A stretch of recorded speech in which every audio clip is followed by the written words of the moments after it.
Hello friend, नमस्ते, जय जय श्री राधे। मैं भारती झा आप सभी का वेलकम करती हूँ हमारे चैनल भारती झा 1207 ब्लॉग में। तो कैसे हैं आप सभी? तो कार्तिक पूर्णिमा का आप सभी को हार्दिक शुभकामनाएं। और तो ये कार्तिक पूर्णिमा जो है बहुत ही शुभ माना जाता है हमारे हिंदू संस्कृति में, धर्म में जो है कार्तिक पूर्णिमा के दिन जो है बहुत ही पवित्र माना जाता है। और इस दिन जो है तीर्थों का स्नान जो है शुरू होता है। तो ये बेहद ही शुभ माना जाता है। इस दिन जो है पृथ्वी पर देवता जो है पवित्र नदियों में आके स्नान करते हैं। तो धार्मिक मान्यताओं के अनुसार इस दिन जो है दीपदान और पूजा अर्चना करने से सभी पापों का जो है नाश होता है। और इस दिन जो है तो इस टॉपिक पे आज हम बात करने वाले हैं। तो पहले तो आप अगर मेरे चैनल पे न्यू है तो प्लीज़ सब्सक्राइब जरूर करें, शेयर करें, कमेंट करें और हाँ, बेल आइकन प्रेस करना बिल्कुल भी ना भूलें। और आप लोग सर्च करके भी भारती झा 1207 ब्लॉग करके मेरे चैनल को सब्सक्राइब कर सकते हैं। और हाइप बटन टैप जरूर करें, जहाँ पे आप स्लाइड करोगे ना वहाँ वीडियो पे, वहाँ पे हाइप बटन टैप करिएगा। तो हिंदू धर्म में कार्तिक पूर्णिमा के दिन जो है बेहद शुभ माना जाता है। मानता है कि इन दिन को देवी देवता जो पवित्र नदियों में आके स्नान करते हैं। यही कारण है कि ये कार्तिक पूर्णिमा दिन गंगा या अन्य पवित्र नदियों में स्नान करने से व्यक्ति को मोक्ष की प्राप्ति होती है और जन्म जन्मांतरों का पापों का नाश होता है। 5 नवंबर को जो है इस बार 5 नवंबर 25 को मनाई जाने वाली यह कार्तिक स्नान जो है इन तीर्थों का स्नान करने का फल माना जाता है। तो कार्तिक पूर्णिमा के दिन भगवान शिव ने त्रिपुरारीसुर नाम राक्षस का वध किया था और इस दिन जो सभी देवी देवता बहुत प्रसन्न। तो इस दिन जो है माना जाता है जो आपको धरती पे आके भगवान जो है जब त्रिपुरारीसुर नामक राक्षस का वध किया था तो धरती लोक में आके गंगा घाटों पर जो है दीप जलाते हैं और दीपावली भी मनाते हैं। देवी देवता द्वारा मनाए गए इन दिवाली को देव दिवाली भी कहा जाता है। वही इस दिन गंगा मैया के भव्य आरती का विधान भी है।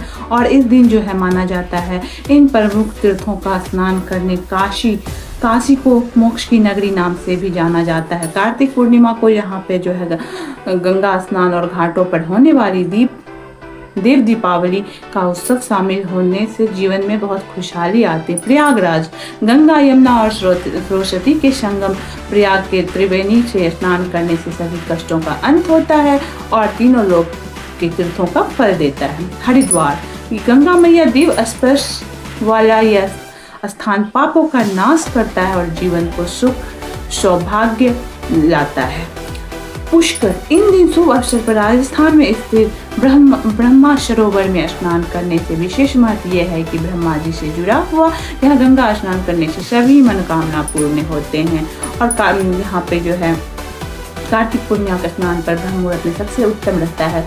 और स्नान पर शुभ जो है 5 नवंबर 25 को सुबह 4:52 से 5:44 तक रहेगा। और जो लोग तीर्थ नहीं जा सकते हैं वो इन तीर्थ पर नहीं जा सकते हैं, वो घर में ही नहलाने वाले पानी में गंगा जल मिलाकर स्नान करें और सच्चे मन से देवी देवताओं को ध्यान करें और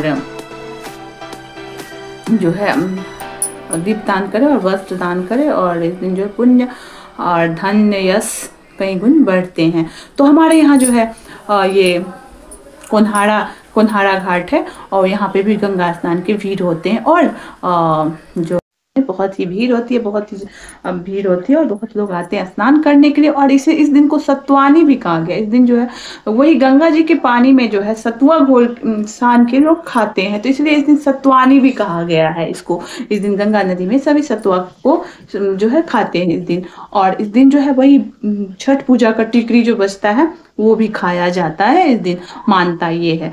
तो आप लोग भी गंगा स्नान जो है जहाँ आपके आसपास अगर गंगा नदी है उसमें स्नान जरूर करें। अगर नहीं जा सकते हैं कोई बात नहीं, तो कहा गया है मन चंगा तो कठौते में गंगा। तो अगर मन में आपके भगवान है तो कहीं जाने की आवश्यकता नहीं होती है। कहा भी गया है जब मन में हो राम तो मंदिर बना के क्या होगा। तो यहाँ पे कन्हारा नदी पे भव्य भीड़ होती है। मैं और इस दिन जो है कार्तिक पूर्णिमा के दिन जो है सामा चकेवा का जो है ये है वो भी कहा सामा अपने ससुराल जाती है, मतलब सामा चकेवा का इस दिन जो है विदाई होता है।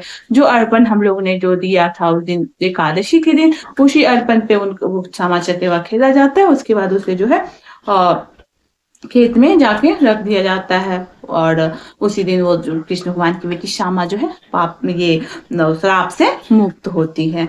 तो इस दिन जो है कहा जाता है सामा चकेवा मायके से ससुराल जाती है। तो उस दिन बहुत ही भव्य तरीका से है गीत नाद के साथ, जैसे समदान जो शादी में कोना में गाया जाता है सब गीत होता है, भगवान का गीत होता है। उसके बाद समदान होता है जैसे विदाई में होता है, उस प्रकार से दही चूड़ा खिलाया जाता है, जो कि मैंने आपको बताया भी है आप लोग को इस बारे में, सामा के बारे में। अगर आप लोग को जानकारी चाहिए तो मेरी वीडियो पे है सामा के बारे में। और तो ये पवित्र गंगा स्नान, कार्तिक मास की गंगा स्नान आप लोग को कार्तिक पूर्णिमा की ढेर सारी शुभकामनाएं। तो आज के दिन से यहाँ पे हरिहरनाथ में जो है सोनपुर मेला भी स्टार्ट हो जाती है। इसी दिन से उद्घाटन भी होती है सोनपुर मेला की, जो कि हम लोग जाते नहीं है, बस बहुत भव्य होते हैं। जहाँ जो लोग रहते हैं वहाँ का लोग जो है वहाँ जाते नहीं है, ऐसा होता है। कोन्हारा घाट की कहानी इस प्रकार से, आज मैं आप लोगों को कोन्हारा घाट नदी के बारे में जो है कुछ कहानी बताने वाली हूँ। क्या है इसकी विशेषता? तो ये कोन्हारा घाट में गज मीन्स हाथी और ग्राह मीन्स मगरमच्छ, गज ग्राह की लड़ाई पे आधारित है, जो भगवान विष्णु के हस्तक्षेप ये समाप्त हुई थी। तो भगवान विष्णु मगरमच्छ को मारकर गज को बचाया। यह नाम के बाद में विकसित हुई क्योंकि यह नदी का संगम स्थल है। यहाँ पे जो है गंगा और गंडक नदी एक दूसरे से मिलते हैं, तो इसे कहा गया है कोन्हारा। तो कोन्हारा है मतलब यह घाट पर अपनी धार्मिक और ऐतिहासिक घटनाओं के कारण प्रसिद्ध है। यह हाजीपुर रेलवे स्टेशन पर इसका प्रतीक चिन्ह भी मौजूद है। एक ये जो भगवान विष्णु के भक्त गजराज को मगरमच्छ मतलब ग्राह ने पकड़ लिया था।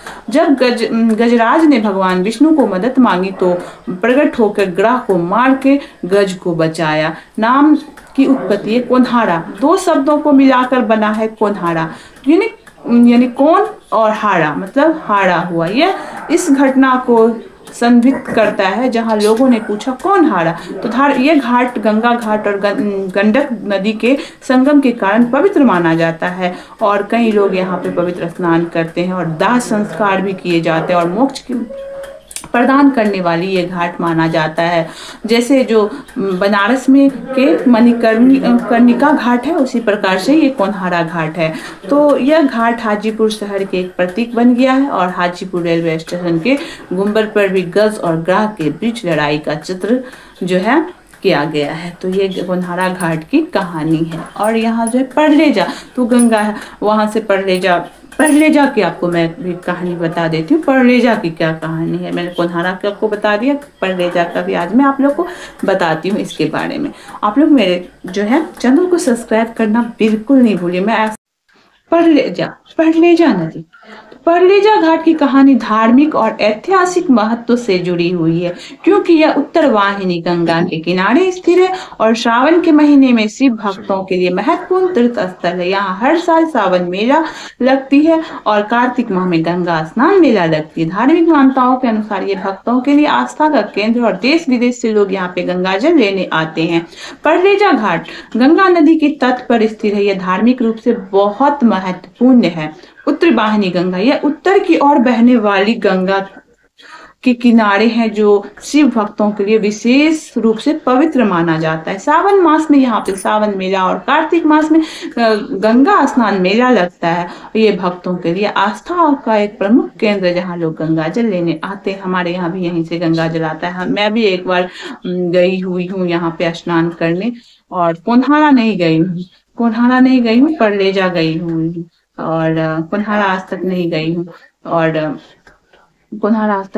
परलेजा गई हूँ। तो आप लोग को ये जानकारी अगर अच्छी लगी हो तो मेरे चैनल को सब्सक्राइब जरूर कीजिएगा, शेयर कीजिएगा और हाँ बेल आइकन प्रेस करना बिल्कुल भी नहीं भूलिएगा और हाई बटन टैप करिएगा और मुझे सपोर्ट कीजिएगा ताकि आप लोग के सपोर्ट से मेरे चैनल जो है ग्रो करेगी, आगे बढ़ेगी और मुझे जैसे जैसे जानकारी, जो भी चीज़ की जानकारी होगी हम उससे बिहार से जुड़े हर जानकारी आप सभी तक हम जो है पहुँचाएंगे और जो हमारे यहाँ का पर्व त्योहार हर चीज की विशेषता और प्रमुख पर्व त्योहार आप लोग सब जरूर हम प्रस्तुत करेंगे और इनकी जानकारी देंगे। तो इसीलिए आप लोग मेरे चैनल को भर भर के ढेर ढेर सारा प्यार दें और मेरे चैनल को सब्सक्राइब करें, शेयर करें, कमेंट करें, ताकि मेरे सिल्वर बटन आ सके आप लोग के सपोर्ट से। तो मैं ये उम्मीद करती हूँ आप लोग के सपोर्ट से मेरे सिल्वर बटन अवश्य ही आएगा और उम्मीद करती हूँ आप लोग को अच्छा लगा होगा। तो मेरे चैनल को सब्सक्राइब कीजिए, शेयर कीजिए। Thank you so much.